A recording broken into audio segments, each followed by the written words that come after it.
Greetings, dear students. Let's continue with journal entries, and this is the sixth part of journal entries.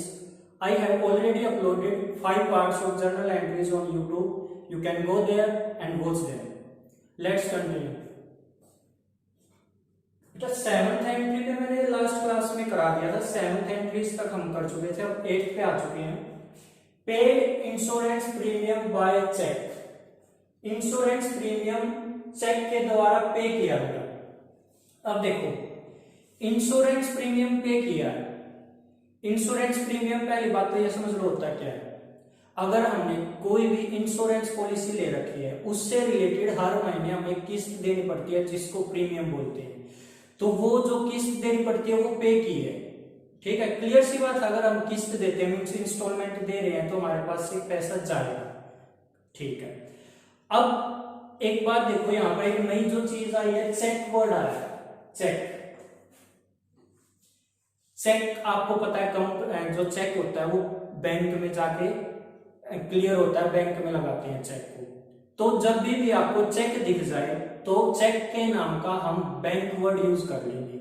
Means check के नाम का bank word use करना है। आपको पता है एक बात, या तो हम पेमेंट कैश में कर सकते हैं या फिर चेक से कर सकते हैं, और आजकल तो हम फोन पे, भीम पे या फिर पेटीएम, बहुत सारे अल्टरनेट हैं। तो मान लो मैं कोई कंपनी है और वो अपनी पेमेंट कर रही है चेक के द्वारा, बाय चेक, तो इसकी एंट्री क्या बनेगी वो देख लेते हैं। देखो एक बार, paid insurance premium by cheque. Cheque के नाम का तो हमें लिखना है बैंक, ये बात तो हम समझ चुके हैं।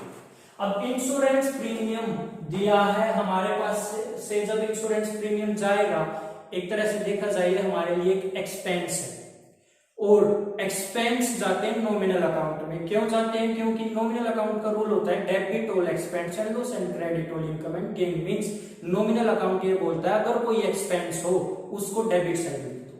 क्लियर है? अब देखो, मैंने नॉमिनल अकाउंट का रूल अप्लाई किया तो इंश्योरेंस प्रीमियम को डेबिट साइड लिख दिया। ये लिखा हुआ है इंश्योरेंस प्रीमियम अकाउंट डेबिट।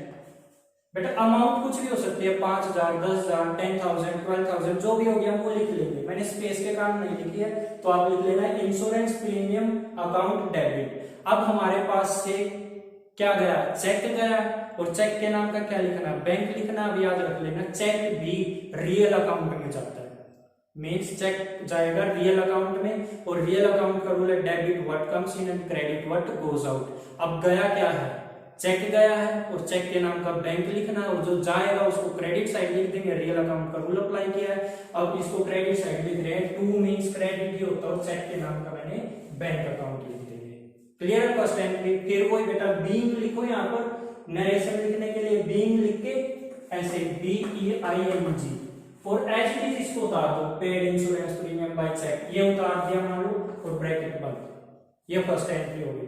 अब नेक्स्ट एंट्री देखते हैं, paid for the life insurance of Mr Ram by cheque. क्या बोल रहे हैं? पे किया है लाइफ इंश्योरेंस राम का चेक के द्वारा, मीन्स फिर से किस्त जारी। अब एक बात सुनो ध्यान से, अगर कंपनी किसी पर्सन का इंश्योरेंस प्रीमियम पे कर रही है तो वो उसके पर्सनल यूज के लिए पे कर रही है। तो जब मैंने एक बात बता रखी है आपको पहले, अगर कोई चीज पर्सनल यूज के लिए हो सके, कोई भी पैसा पर्सनल यूज के लिए निकले, जैसे यहाँ पर इंश्योरेंस पॉलिसी के लिए निकला, वो उसकी पर्सनल पॉलिसी है, कंपनी से इसे क्या लेना देना? कंपनी से कोई लेना देना नहीं है, मिस्टर राम से लेना देना, और उसकी इंश्योरेंस पॉलिसी के पैसे दिए जा रहे हैं। तो ये ड्रॉइंग है। ड्रॉइंग क्यों है? क्योंकि उसके पर्सनल यूज के लिए हो गया, उसकी लाइफ इंश्योरेंस पॉलिसी है, मान लो उसके लिए पैसे जा रहे हैं कंपनी में से, तो ये पर्सनल यूज के लिए हो गए, और पर्सनल यूज का होते ही हम ड्रॉइंग वर्ड यूज करते हैं। तो बेटा ये ड्रॉइंग हो जाएगी, और ड्रॉइंग जाती है डेबिट में। मैंने आपको ये बात बहुत बार बता रखी है कि ड्रॉइंग को हम डेबिट साइड लिखते हैं। अब देखो, ये पर्सनल यूज हो गया, life insurance policy of Mr Ram. Sir आपको पता कैसे चला ये कि ये पर्सनल यूज हो गया? बेटा नाम लिखा हुआ, ऊपर देखो नाम लिखा हुआ ना, यहाँ भी इंश्योरेंस प्रीमियम जा रहा है वैसे, बट यहाँ पर नेम नहीं लिखा है, इसलिए मैंने मान लिया ये कंपनी से रिलेटेड एक्सपेंस है, इसलिए ये एंट्री बनी है। बट यहाँ पर नेम आ गया, पर्सनल यूज हो गया, तो मैं ड्रॉइंग वर्ड यूज कर रहा हूँ, इसलिए मैं ड्रॉइंग अकाउंट डेबिट। और फिर चेक गया है और जाएगा जो चीज, उसको क्रेडिट साइड लिखेंगे। क्यों लिखेंगे? चेक भी जाएगा रियल अकाउंट में, रियल अकाउंट का रूल है debit what comes in and credit what goes out. Means cheque गया है तो इसको मैं टू बैंक के नाम से लिख दूंगा, क्रेडिट साइड लिख दूंगा, टू मीन्स क्रेडिट साइड होती है। क्लियर है यहाँ तक? तो एक छोटी सी बात बताई है मैंने अब तक, अगर चेक वर्ड आया है उसके नाम का हम बैंक लिखते हैं। नेक्स्ट है बोट गुड्स फ्रॉम पवन, जिसका लिस्ट प्राइस है 15,000 लेस 20% ट्रेड डिस्काउंट। ये एंट्रीज भी मैंने आपको करा रखी है, देखते हैं। बोट क्या होता है? परचेज करना, तो ये देखा जाए तो ये क्या वर्ड लिखा हुआ है? परचेज वर्ड लिखा हुआ है। और फिर मैंने आपको एक और बात बता रखी है, अगर परचेज वर्ड के साथ आपको गुड्स वर्ड दिख जाए तो गुड्स को हम क्रॉस कर लेते हैं, काट लेते हैं, तो काट लिया मैंने। अब देखते हैं पढ़ने के लिए तो रखेंगे इसको। देखो क्या है? परचेज गुड्स फ्रॉम पवन, पवन से गुड्स परचेज किए गए हैं जिसका लिस्ट प्राइस था 15,000 और उस पे 20% ट्रेड डिस्काउंट हो गया। अब देखो purchase is an expense and all the expenses are covered under nominal account and what is the rule of nominal account? Debit all expense and loss. Means देखा ये परचेज लिखा और बोट और purchase की बात आई, इस पे लगेगा नॉमिनल अकाउंट। नॉमिनल अकाउंट का रूल क्या बोलता है कि कोई भी एक्सपेंस हो, हम परचेज करते हो हमारे लिए एक्सपेंस होता है, उसको हम डेबिट साइड लिख लेंगे। तो मैं इसको डेबिट साइड लिख दूंगा। और मैं किससे परचेज कर रहा हूँ? दूसरा अकाउंट क्या? पवन। पवन है पर्सनल अकाउंट। तो मैं पहले एंट्री बना लेता हूँ। देखो परचेज आया डेबिट साइड और किससे परचेज कर रहे हैं? पवन से, टू पवन। और अगर मैं रूल लगाऊं पवन वाला, पर्सनल अकाउंट का रूल लगेगा debit the receiver credit the giver. अगर हम परचेज पवन से कर रहे हैं तो पवन गिवर हो गया, इसलिए ये टू साइड आ रहा है, मींस क्रेडिट साइड आ रहा है। अब मैंने आपको बता रखा अमाउंट कैसे लिखते हैं ट्रेड डिस्काउंट की। देखो कैसे लिखते हैं, मैं यहाँ पर कैलकुलेट करके बता देता हूँ। 15,000 का टोटल परचेज किया हमने, 50,000 का टोटल परचेज कर रहे हैं और उस पे 20% ट्रेड डिस्काउंट है, तो मैंने इसका 20% निकाल दिया, ये आ गया 3,000। तो अमाउंट कैसे लिखते हैं? टोटल अमाउंट कितनी थी? 15,000, उसमें से माइनस कर दो जो ट्रेड डिस्काउंट बना है 3,000, तो मेरा बच गए 12,000। तो मैं यहाँ पर 12,000 लिख दूंगा, ये 12,000 इसलिए आ रहा है, ट्रेड डिस्काउंट माइनस करके डायरेक्ट लिख दिया मैंने। नेक्स्ट एंट्री देखते हैं, paid wages ₹2,000, advertisement expense 2,500 and salary paid 9,000। देखो कितना खर्चा हुआ। पे किया है वेजेस। वेजेस क्या होता है? जो लेबर को हम पैसे देते हैं, जो हमारे पास लेबर हमारा कोई काम कर रही है उसको जो हम पैसे दे रहे हैं उसको वेजेस बोलते हैं। वेजेस पे की है 2,000 की, ठीक है। एडवर्टीजमेंट कराई हमने अपनी कंपनी की, मान लो उसके 2,500 रुपए पे किए, 2,500 उसके पे कर दिए, और सैलरी पे की है 9,000, वो भी पे किए। मीन्स हमारे पास से 3 खर्चे हो रहे हैं, एक हो रहा है बेसिस का, एक एडवर्टीजमेंट का और एक सैलरी का। और आपको पता है कोई भी एक्सपेंस हो, नॉमिनल अकाउंट का रूल आ जाता है और बोल देता है कि कोई भी एक्सपेंस हो या लॉस हो उसको डेबिट साइड लिख लो। तो मैं इन सब को, ये सारे खर्चे तो है wages, advertisement, expense and salary, को मैं डेबिट साइड लिख देता हूं। देखो मैंने लिख दिए, वेजेस भी डेबिट साइड लिखा, एडवर्टीजमेंट एक्सपेंस भी और सैलरी भी डेबिट साइड लिखा, ये तीनों मैंने डेबिट साइड लिख दिए। बेटा मैं शॉर्ट में लिख रहा हूँ एडवर्टीजमेंट, आप मत लिखना, आप पूरी स्पेलिंग में लिखना। तो देखो मैंने ये तीनों डेबिट साइड लिख दिए। क्यों लिख दिए? क्योंकि ये तीनों खर्चे थे मेरे पास, ये तीनों खर्चे मैंने यहाँ पर लिख दिए। अमाउंट लिख दी, वेजेस के 2,000, एडवर्टीजमेंट के 2,500 और सैलरी के 9,000। अब मैं ये पे कर रहा हूं तो मेरे पास से क्या जाएगा? खुद से सोच लो, पैसा ही जाएगा।